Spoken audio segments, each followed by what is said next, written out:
Assalamualaikum warahmatullahi wabarakatuh. Good morning everyone. Hi, welcome back with me Ayu from Gubuk Pintar Purworejo. Nah, hari ini kita kedatangan tamu spesial, orang sosok inspirasional dari Purworejo, yaitu Bapak Suranto dari DPUPR Purworejo. Nah, sekarang kita kenalan dulu ya. Assalamualaikum Pak. Waalaikumsalam Mbak Ayu, selamat pagi, good morning. Good morning. Ya. Jadi Bapak Suranto ini dari DPUPR Purworejo ya? Betul sekali Mbak. Ini DPUPR itu apa sih Pak? Boleh dijelaskan dulu nggak? DPUPR itu Dinas Pekerjaan Umum dan Penataan Ruang ya. Yang mungkin kalau banyak masyarakat tahu DPUPR-nya pusat itu kan Dinas Pekerjaan Umum dan Perumahan Rakyat lah. Purworejo ini Dinas Pekerjaan Umum dan Penataan Ruang. Seperti itu kira-kira Mbak. Jadi pekerjaannya itu apa aja Pak? Pekerjaannya membantu Pak Bupati dalam menyiapkan infrastruktur, memberikan layanan kepada masyarakat terkait dengan tugas pokok fungsi kami, membantu Pak Bupati di bidang jalan, jembatan, irigasi, kemudian kantor-kantor pemerintah seperti itu kira-kira. Ya. Terus karena sekarang lagi pandemi ini, terus pekerjaannya gimana? Apakah ada halangan atau terhambat? Alhamdulillah jalan ya. Semua tetap bisa terlaksana dengan baik sesuai dengan yang direncanakan oleh pemerintah Kabupaten Purworejo. Seperti itu. Terus work from home atau masih ke kantor gitu? Kita kantor, masuk kerja ya. Tiap hari masuk ke kantor? Betul sekali. Berarti weekday dari Senin sampai Jumat? Sampai Jumat ya. Berarti Sabtu Minggu off gitu ya? Sabtu Minggu off lah, ini alhamdulillah kita hari Sabtu bisa sowan panjenengan ini. Iya. Ya Bapak sebelumnya emang sudah dari dulu kerja di DPUPR atau sebelumnya kerja yang lain gitu Pak? Saya dulu sebelum masuk ASN itu saya kerja di perusahaan. Jadi PT Pembangunan Jaya ini di Jakarta, kita dapat proyeknya di Lubuk Linggau sampai ke Palembang sana gitu. Nah, kemudian tahun 90-an gitu suruh pulang sama orang tua, daftar sebagai ASN waktu itu kan. PNS kalau dulu ya. Berarti aslinya sini tapi merantau kemana-mana gitu Pak? Betul, maka namanya kan Suranto, aslinya kata-katanya rantau gitu. Saya tuh mungkin akan lebih baik kalau merantau kan gitu. Tapi yang paling berkesan itu tempatnya di mana kalau pas kerja? Selama dinas di apa itu? Di mana saja yang paling berkesan itu di mana? Saya menikmati semua kerjaan, jadi karena kita sudah kita full masuk ke dunia kerja ya, kita nikmati. Suka duka ini ya bagian dari sebuah perjalanan proses menjalankan pekerjaannya. Tapi banyak sukanya lah ya, ketemu teman, ketemu siapa, ketemu masyarakat kan enak. Kalau dari ini dari segi education pendidikannya, dari dulu sekolahnya di sini aja atau dari? Saya dari SD, SMP, STM gitu saya di Purworejo aja ya. Tapi kuliahnya? Kuliahnya di Magelang, S1-nya, S2-nya di UGM Jogja. Gitu. Berarti ambilnya apa itu Pak jurusannya? Ambilnya Visipol malah Mbak saya itu sebetulnya ya. Iya. Tapi tetap nyambung lah ya, Visipol jadi ASN. Karena basic saya itu sebetulnya dulu digembleng di dunia konstruksi di STM-nya ya hanya karena ini kebetulan di Purworejo waktu itu ada asesmen ada asesmen kepala dinas PU, nah kita daftar di situ. Berarti tahun berapa itu daftarnya? Daftar sebagai kepala dinas itu 2018 ya. 2018, berarti belum lama ya Pak ya? 4 tahun. Berjalan 4 menjelang 5 tahun ini. Suka dukanya apa nih Pak? Suka dukanya,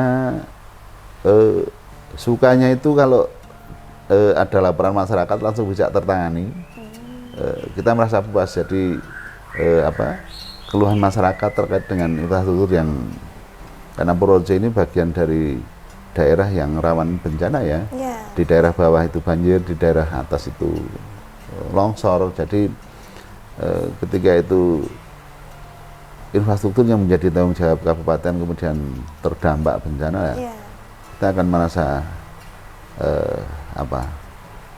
mengalami duka. Artinya masyarakat kan terganggu kan ya, karena infrastruktur ini kan merupakan kebutuhan vital ya bagi masyarakat, jalannya untuk lalu lintasnya, kemudian arus ekonominya kan seperti itu. Kalau sekarang kalau dilihat dari lalu lintasnya tuh jalannya banyak yang berlubang ya Pak ya? Ya relatif. Sebetulnya kalau jalan yang menjadi tanggung jawabnya kabupaten ini dari 769 km, kita ini ada di angka 80% baik dan sedang. Artinya mantap untuk dilalui. Makanya kami punya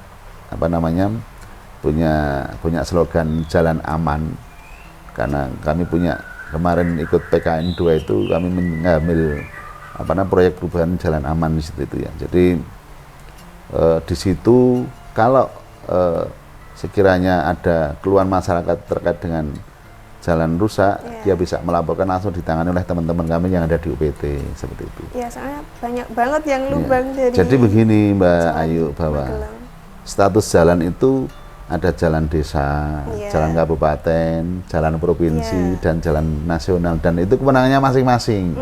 Nah kebetulan saja ketika itu jalan nasional yang rusak di wilayah kabupaten, tentu bagaimanapun kita secara emosi kan juga terdampak keluhan masyarakat seperti itu. Padahal secara penanganan itu menjadi kewenangannya pusat. Begitu juga jalan provinsi. Mungkin tadi Mbak Ayu bilang dari Purworejo ke arah Magelang itu jalan provinsi ya. Tapi alhamdulillah ini kita bersinergi. Artinya daerah, provinsi, pusat itu kita selalu berkoordinasi, memberikan layanan yang terbaik lah buat masyarakat seperti itu. Semoga jalannya bisa pulih lagi ya, nggak amin, amin. Kalau flashback ke dulu nih Pak, kalau pas kuliah itu dulu ikut organisasi atau apa gitu? Saya itu dari kecil organisasinya cuma satu nih. Apa itu? Karang Taruna dulu. Karang Taruna ya. Ya betul, Karang Taruna. Kemudian ya aktif di Pramuka waktu SMP, SMA begitu ya. Berarti kalau pas kuliah nggak ikut apa-apa? Di kuliah nggak ikut saya. Kupu-kupu ya? Kuliah pulang. Oh iya, anak rumahan. Ya, kupu-kupu. Iya. Kalau pas kuliah dulu, kan dulu sempet di Jogja di UGM. Betul. S2-nya ya, berarti 2 tahun ini. 2 tahun lebih saya. 2 tahun lebih. Perjuangan masuk sana gimana Pak? Perjuangan masuk sana lumayan. Kita pertama tes nggak lulus gitu. Gitu. Tes ulang alhamdulillah diterima begitu. Butuh effort banyak ya. Iya. Semangat yang penting semangat itu. Kalau sekarang ngomongin ke kehidupan pribadi, istri satu Pak. Istri satu Mbak Ayu ya. Satu saja lah. Dulu ketemunya gimana tuh Pak? Wah ini mungkin cilok ya, cinta lokasi gitu ya. Dulu ketemunya istri saya itu juga sama-sama kerja di PU gitu kan. Ya. Ketemu di situ ya. Berarti menikah dari? Menikah saya di tahun 95 Mbak. 95. Ya. Sudah berjalan hampir 27 tahun ya. Semoga langgeng. Amin. Anaknya ada berapa Pak? Anak saya ada 3. 3.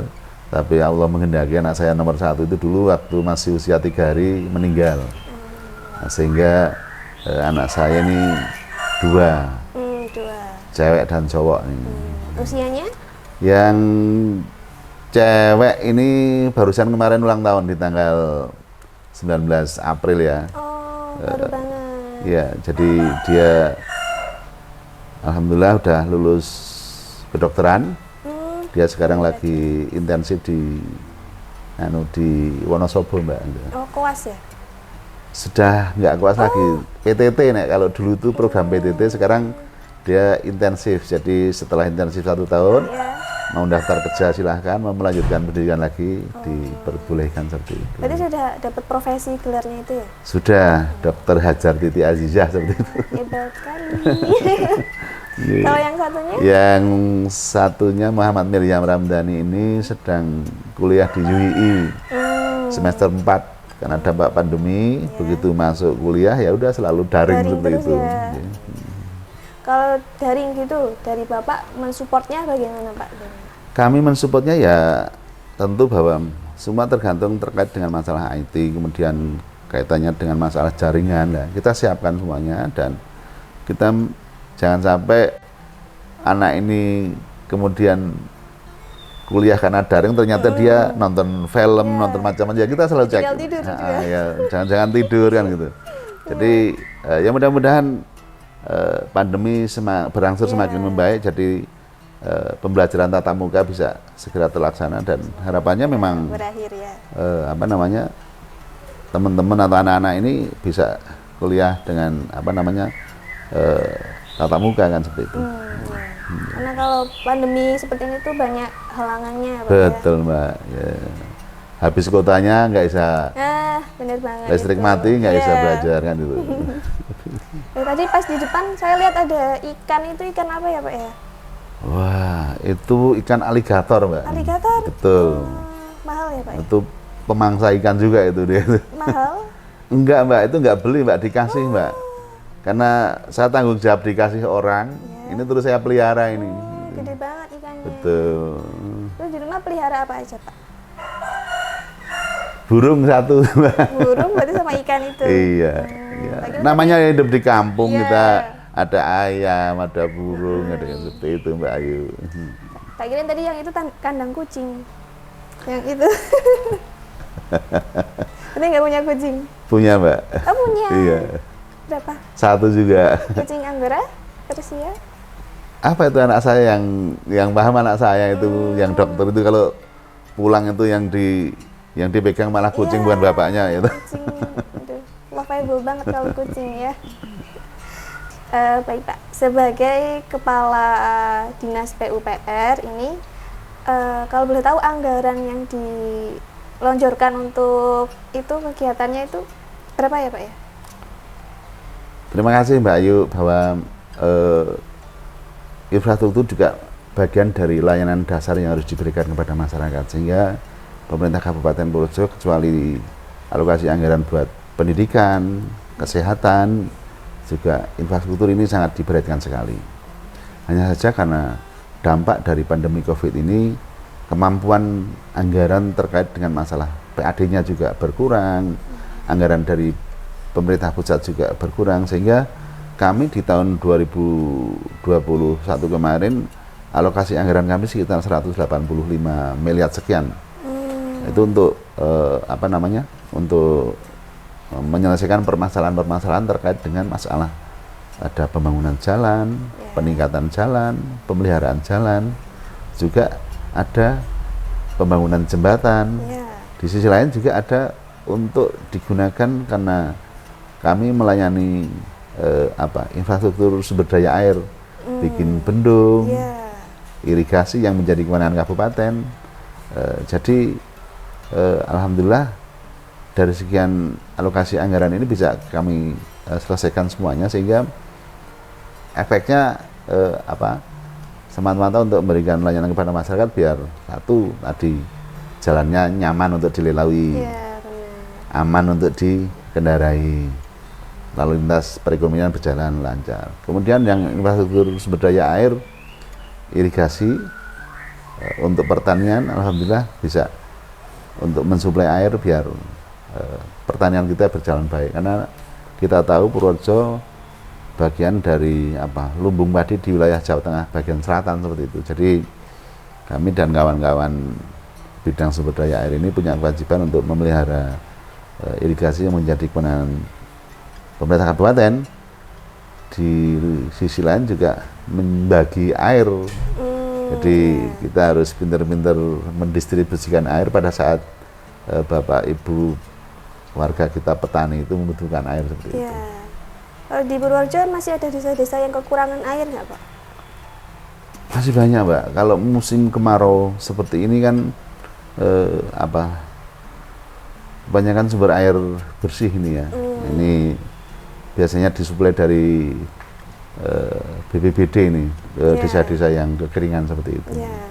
Kalau kami lebih kepada pelayanan air buat pertanian seperti itu. Namun juga kami sekarang kan menangani spam ya. Spam itu sistem air minum, sistem air minum pedesaan, perkotaan seperti itu. Kita juga dialokasikan kepada desa-desa yang memang sumber airnya ketika itu kemarau mengalami kesulitan air seperti itu. Baik Pak, selaku Kepala Dinas PUPR, tanggung jawab yang terberat selama ini itu apa Pak? Tanggung jawab yang terberat selaku Kepala Dinas PUPR ya, saya pikir karena ini adalah kerja bersama ya, kita berkolaborasi untuk menyelesaikan sebuah pekerjaan itu kan harus kerjasama dengan dinas-dinas lain. Jadi saya anggap bahwa permasalahan terberat ini akan terasa ringan ketika itu kita bisa mengurai dengan kerjasama. Di satu sisi bahwa tentu kami selaku kepala dinas kan harus memanage personal kami. Kita harus teamworknya harus kuat dulu ini kan gitu. Permasalahannya apa ketika umpamanya ada jalan longsor, teamwork kami kan harus sigap ini kan. Makanya kita bentuk penguatan kelembagaan di internal. Kita membangun sistem di satu dinas ini harus kuat dulu dalam memberikan layanan, membantu pemerintah Kabupaten Purworejo dalam hal ini untuk bisa mengaktualisasikan tantangan-tantangan atau permintaan masyarakat yang sifatnya itu mendadak atau karena ada bencana seperti itu. Berarti dari teamworknya itu ya Pak ya? Seperti itu. Jadi Mbak Ayu bahwa kerja ini jangan dianggap sebagai beban. Jadi justru tantangan ini kalau bisa terlaksana dengan baik, kita merasa puasnya di situ kan gitu. Sangat menikmati pekerjaan. Menikmati sekali Mbak, ya. Harus menikmati. Tapi kan kalau sebagai kepala itu mungkin tanggung jawabnya kan lebih besar ya Pak ya dari yang lain. Ya itu tadi saya sampaikan bahwa bagaimana kita memanage sumber daya manusianya, tenaganya, kemudian tentu kita berkolaborasi dengan masyarakat. Alhamdulillah kami juga punya mitra kerja dengan relawan jalan. Jadi ketika ada kerusakan jalan, ada laporan dari teman-teman itu, kita bisa berbagi sehingga bisa segera kita selesaikan permasalahan-permasalahan di lapangan seperti itu. Ya Pak, ngomong-ngomong, kemarin ada berita kalau ada jaringan gas itu nantinya akan diantar ke rumah-rumah warga. Nah itu salah satu tugas dari DPUPR atau bukan? Baik Mbak Ayu, bahwa memang saya sempat dengar juga bahwa dari BUMN PT Gas Negara ini kan gas itu mau langsung didistribusi jaringannya sampai ke rumah-rumah seperti jaringan air minum seperti itu. Kebetulan kalau di kabupaten itu tidak ada tugas pokok fungsi itu kami. Jadi mungkin kalau untuk terkait dengan gas, karena itu bagian dari sumber daya alam itu ada di ESDM-nya provinsi ya, SDM provinsi. Namun demikian tidak menutup kemungkinan kami kemarin dimintai kaitannya dengan penataan ruangnya kan, karena kami punya tugas pokok fungsi untuk melihat zonasi tata ruang seperti itu. Jadi kerjasama saya di situ baru kira-kira area sini boleh nggak untuk jaringan gas dan sebagainya seperti itu. Kalau dilihat dari sisi positifnya, apakah banyak manfaatnya? Sebetulnya banyak juga manfaatnya Mbak, memudahkan sebetulnya, memudahkannya saja mungkin dari sisi ekonomi akan lebih murah atau lebih mahal. Ini nanti tentu pasar yang akan bicara kan. Intinya rakyat itu diberi pilihan mau langsung nyambung sampai ke jaringan gas itu sampai ke dapur atau cukup dengan beli tabung gas LPG yang 3 kiloan, 12 kiloan seperti itu Mbak. Tapi kalau dilihat dari sisi negatifnya apakah juga ada?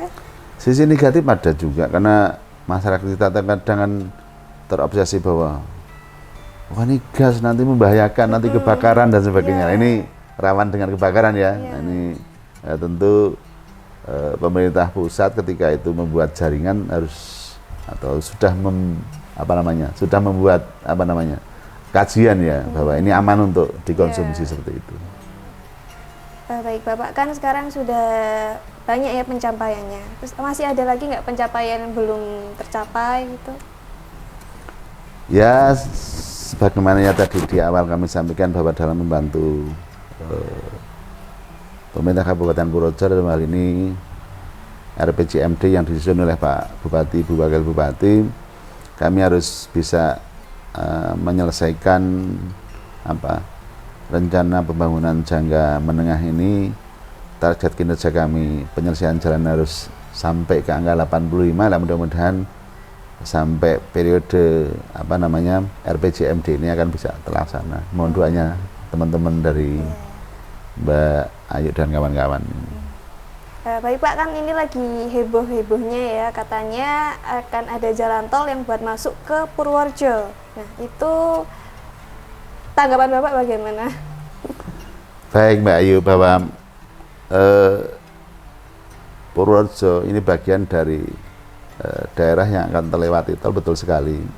Karena ada jalur tol dari Bandung sampai ke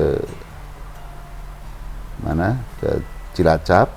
Cilacap Jogja tentu akan melalui lewat Purworejo. Yeah. Kemudian Jogja Solo, Jogja Ambarawa ya itu seperti itu. Betul sekali bahwa Purworejo akan terlewati jalan tol. Kemudian adanya rencana awal terasanya ada perubahan itu semata-mata karena pertimbangan satu bahwa Purworejo itu secara tata ruang kan di wilayah selatan-selatan sana memiliki potensi sumber daya alam yang sangat bagus sekali buat wisata pantai seperti itu. Kemudian kita juga punya namanya itu kawasan peruntukan industri. Jadi di wilayah Kecamatan Purwodadi sebelah barat dan Kecamatan Ngombol, Kecamatan Gerabak, di sepanjang jalan Dandeles itu di RT RW kita, rencana tata ruang wilayah Perda nomor 10 tahun 2021 itu diperuntukkan untuk kawasan industri, sehingga dari trase awal dulu itu bahwa exit tol itu dua exit tol itu menuju ke arah jalan nasional, satu di wilayah Butuh, yang satunya lagi di wilayah Meragulan sini. Nah, sehingga dengan pertimbangan tadi bahwa kita di wilayah selatan ini ada potensi wisata pantai, kemudian ada kawasan peruntukan industri, sehingga kita minta exit tolnya ada yang satu connecting ke arah selatan, sehingga itu merubah trasenya, trasenya berubah. Jadi harapan kami adalah dengan dua exit tol, yang satu menuju jalan nasional, yang satu ke arah selatan, ini mewakili, merepresentasikan permintaan masyarakat atau pemerintah Kabupaten Purworejo, sehingga pengembangan kawasan ini bisa berkembang seperti itu. Tapi untuk perencanaannya itu sudah matang, Pak? Penanganan jalan tol oleh Kementerian PUPR dan saat ini sedang disusun larapnya ya oleh konsultan perencanaan sana. Tentu namanya sebuah perencana juga melihat kondisi lapangan. Ketika ada perubahan itu sangat dimungkinkan sekali. Namun demikian adalah bahwa harapannya dengan adanya jalan tol ini Purworejo juga betul-betul menikmati. Jangan adanya jalan tol justru menjadi permasalahan bagi warga, kan seperti itu. Sehingga trase yang nomor 2 ini, yang dari perubahan ini, yang dulu banyak membelah hunian, ini insya Allah dieliminir, menghindari sebanyak mungkin hunian. Jadi permasalahan ekonomi sosial budaya biar tidak terlalu banyak yang terdampak seperti itu. Berarti ini sudah pasti mau dilaksanakan ya, Pak? Kalau itu jadi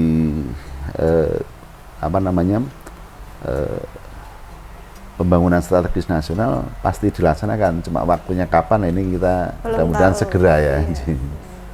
Baik Pak, lanjut ke program. Nah, program-program apa aja sih yang mau dicapai di PUPR pada tahun ini? Baik Mbak Ayu, bahwa tentu program yang harus dicapai adalah program yang sudah direncanakan di kegiatan 2022 ini ya. Jadi kami harus menyelesaikan beberapa titik pembangunan jalan, peningkatan kapasitas jalan, kemudian ada satu pembangunan jembatan yang lumayan besar di wilayah Kecamatan Ngombol ini, menghubung beberapa desa di sana karena terdampak jalan jembatan yang rusak ini harus sangat mengganggu sekali, sehingga ini harus diselesaikan program Bupati. Kemudian juga ada beberapa daerah irigasi yang harus kami selesaikan dari sumber dana DAK, APBD provinsi dan APBD kabupaten ini. Kami ada sekitar 180-an miliar yang harus diselesaikan untuk penanganan tersebut kan itu. Jadi program-programnya itu saja? Iya Mbak, karena kami programnya itu tadi jalan, jembatan, irigasi, gedung-gedung negara kan itu, sama spam. Mesti terselesaikan tahun ini ya? Iya Mbak, harus terselesaikan Mbak. Ya, jadi ketika kita merencanakan kegiatan di tahun 2021 untuk 2022, nah, ketika itu DPA-nya sudah ada, ya harus kita pertanggungjawabkan sampai selesai, sampai bermanfaat buat masyarakat itu. Kalau untuk progresnya itu sudah berjalan berapa persen kira-kira? Progres kami rata-rata untuk pekerjaan konstruksi kan sedang berproses pengadaan barang jasa ya. Kecuali pekerjaan pemeliharaan yang memang itu harus kita laksanakan untuk memberikan layanan kepada masyarakat. Jadi insya Allah terkait dengan masalah persentasenya masih kecil, hanya saja karena kebanyakan pekerjaan infrastruktur itu nanti melibatkan pihak ketiga lah. Disitulah ketika sudah terjadi ikatan perjanjian kerja, kita hapus, yang intinya pada akhir pelaksanaan kegiatan pekerjaan selesai 100% gitu. Pak, kalau mengenang masa kecil dulu nih, kan kalau pas kecil kita punya cita-cita. Nah, cita-cita Bapak itu dulu apa? Sebetulnya cita-cita saya itu dulu pengen jadi tentara Mbak. Pengen jadi tentara. Tapi kan orang tua itu taunya kalau tentara itu perang, nggak boleh kan gitu. Ini lucu Mbak Ayu, bahwa suatu saat dulu tuh saya pernah, karena namanya kehidupan di kampung kan, kita cerita ini. Jadi kalau keluarga kita itu punya hajatan itu kan motong ayam ini kan. Nah, saya diperintah sama orang tua saya tuh ngejar ayam mau dipotong itu rame-rame sama teman-teman gitu kan. Ternyata kaki saya tuh kena Mbak, kena duri gitu, cocok eri gitu kan. Keluar darah kan itu. Saya itu berpikir bagaimana ini kalau mungkin kalau saya punya sepatu gitu ya, kalau saya punya sepatu ini mungkin kaki saya nggak kena duri kayak gini kan. Tapi kan ini kan kita nggak tahu lah. Ternyata alhamdulillah sekarang saya ternyata bisa beli sepatu. Ternyata saya harus jadi ASN, memberikan layanan kepada masyarakat. Jadi alhamdulillah ini sebetulnya cita-citanya pengen pakai sepatu waktu itu kelakon Mbak jadi ini kan. Jadi kenanya parah itu Pak duri. Wah Mbak, ini ilustrasinya seperti itu. Cita-citanya pengen pakai sepatu ya alhamdulillah terlaksana. Jadi sepatu, jadi pegawai, jadi kepala PU ini kan. Kalau kedepannya rencananya bagaimana? Ya sebetulnya kalau kita bicara terkait dengan cita-cita, bahwa tentu orang itu punya cita-cita hidupnya bermanfaat buat orang lain kan. Jadi nek cara agama itu sebaik-baiknya orang itu berguna untuk orang lain. Bermanfaat bagi orang lain. Saya kira itu. Sangat mulia sekali Bapak Suranto. Bapak ada yang ingin disampaikan ke masyarakat, ngomong kalau ada yang banyak yang nonton nih, Bapak yang mau disampaikan apa? Baik Mbak Ayu, bahwa terima kasih Bapak Ibu semuanya terkait dengan tugas kami memberikan layanan kepada Bapak Ibu, pada masyarakat yang hubungannya dengan masalah infrastruktur dasar ya, mungkin ada jalan yang rusak, jembatan yang rusak, kami punya aplikasi terkait dengan jalan aman. Bapak Ibu bisa ketika ada kerusakan jalan langsung bisa menghubungi alamat tersebut, sehingga kami dan kawan-kawan bisa segera menindaklanjuti seperti itu. Dan tentu bahwa tidak hanya terkait dengan jalan dan jembatan saja, namun demikian juga mungkin ada hubungannya dengan irigasi pertanian ya. Irigasi pertanian ini kami Dinas PUPR, dan jangan salah, kami sekarang punya fungsi sedot tinja. Ya, sedot tinja, kami melayani sedot tinja ini. Jadi Bapak Ibu yang kamar mandinya mampet karena septiknya penuh, bisa call di PUPR Purworejo gitu. Jadi nanti teman-teman kami merapat ke sana. Itu fasilitas umum sekarang ya Pak ya? Iya, ini bagian layanan kami kepada masyarakat dan ada PAD-nya. Itu tadi untuk aplikasinya namanya apa? Jalan Aman. Jalan Aman. Betul. Ya. Buat sobat pintar jangan lupa ya buat download Jalan Aman di Play Store, App Store juga ada ya Pak ya? App Store? Play Store. Oh, Play Store aja. Yeah. Untuk iOS berarti belum bisa ya? Belum. Baik Pak, dari tadi kita ngobrol-ngobrol nih, kan Bapak bilang ya kalau sebaik-baiknya manusia itu adalah yang bermanfaat bagi manusia yang lain. Betul, Mbak. Prinsip hidup itu. Iya, sudah tahu tentang Gubuk Pintar ini, Pak? Ya, alhamdulillah tahu, Mbak. Kemarin kita komunikasi dengan penggiat Gubuk Pintar ini, pendirinya ya, Mas Budi seperti itu. Kita pernah ketemu di kantor PUPR kemarin. Cuma belum secara mendalam. Gubuk Pintar itu bergeraknya di bahasa asing. Bahasa asing. Ya, jadi Gubuk Pintar itu merupakan yayasan sosial kemasyarakatan. Kita meluncur ke desa-desa untuk mengajarkan bahasa asing. Ada bahasa Inggris, bahasa Jerman, bahasa Italia, bahasa Arab, banyak bahasa asing ya Pak ya. Nah kan tadi Bapak juga bilang kalau sebaik-baiknya manusia adalah membantu manusia yang lain. Nah karena kita di yayasan sosial, nah, apakah Bapak ada keinginan nih untuk ikut berdonasi? Karena kan dari kami itu ke desa-desa, sana tuh hanya menerima saja pelajaran yang kita beri, tidak perlu membayar sepeser pun. Luar biasa ini. Yayasan Gubuk Pintar ini mencerdaskan kehidupan bangsa ya, melalui terobosan-terobosan door to door ke desa-desa gitu kali ya. Baik Mbak Ayu, bahwa tentu kita harus bisa memilah dan memilih ya. Artinya apa? Bahwa tidak menutup kemungkinan tadi yang kami sampaikan, bahwa sebaik-baiknya orang itu bermanfaat buat orang lain. Nggak apa-apa Mbak, kami berkolaborasi nanti ya, kami membantu ya semampu kami lah gitu ya. Karena di satu sisi bahwa tidak terlepas dari kegiatan Gubuk Pintar saja, kami ini hidup berorganisasi, bermasyarakat, khususnya ngasuh pondok ini kami juga berkolaborasi seperti itu. Jadi tidak apa-apa Mbak, nanti kita membantu semuanya. Terima kasih ya Pak ya. Iya. Karena kan di globalisasi sekarang ini bahasa itu kan penting ya Pak ya. Betul sekali. Bukan cuma bahasa Inggris saja, menurut saya bahasa Inggris pun sekarang kurang gitu, harus ditambah bahasa yang lain. Benar.